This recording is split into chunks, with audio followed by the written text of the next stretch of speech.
Okay, this is what they call a rocket stove. It's basically for camping. And you clean your ashes out through here. And in here, right in here at the bottom of this, there's a aerated grate that your wood sets on. And the idea is that you feed your wood through here, just long sticks, and they just, as they burn, they kind of feed themselves down. Sometimes you got to push them a little bit, but it's kind of a self-feeding uh, fuel. Okay, you cut your sticks and just stick them down in there.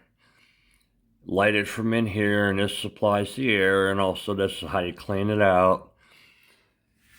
And then obviously all the heat's supposed to come up through here. This is your surface to put pots, pans. In my case, I'm going to put a coffee pot on it today, and we're going to see if we can get it to boil some water and percolate some coffee, because if it'll do that, it'll cook anything else.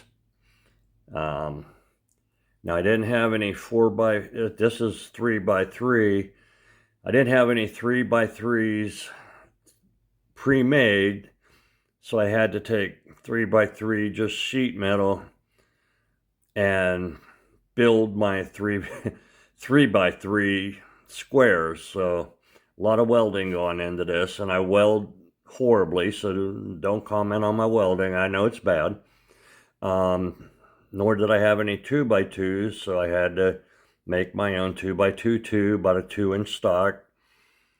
And this is two 3x3s welded together. Now this one I took a little bit better time to make it kind of seamless.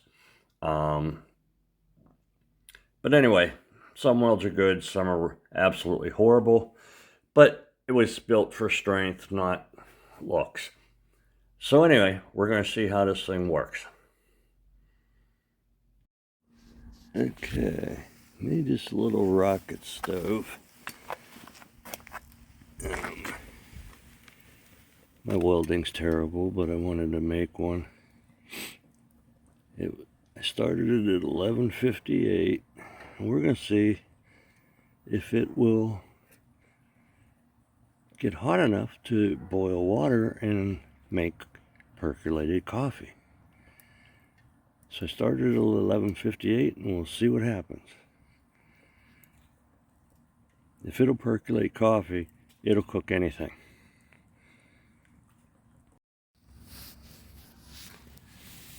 Got our wood chute. And we got our little air vent and ash clean out under that. And the idea is just to load the bigger sticks in, and as they burn, they just keep falling in. Sometimes you gotta kind of push them in a little bit. But it is burning like crazy in there.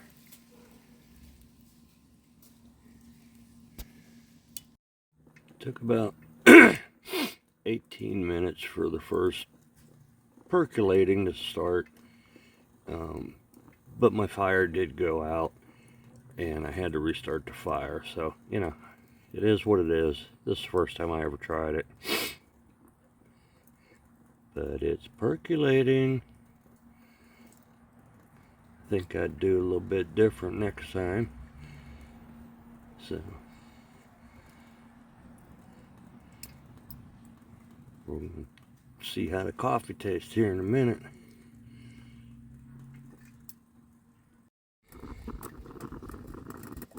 Can you hear it percolating? I know you can see it, but just about done. It would have been ready to cook on like eggs, cooking some bacon, searing a steak, or heating up some food within 5 minutes.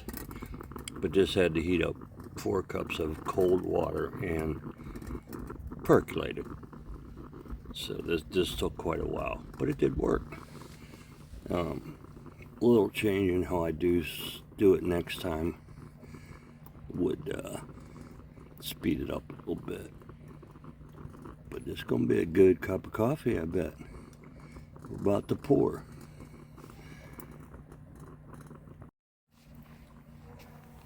Okay, the coffee should be good and strong by now. Let's take a look and see how it looks.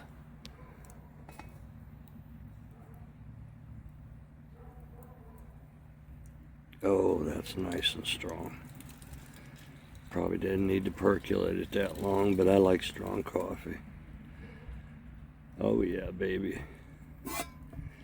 If you haven't had percolated coffee lately, go ahead and give it a try. We're all spoiled with Keurig K-cups and all that. This coffee is piping hot. And you can see I am the best dad ever. Cheers.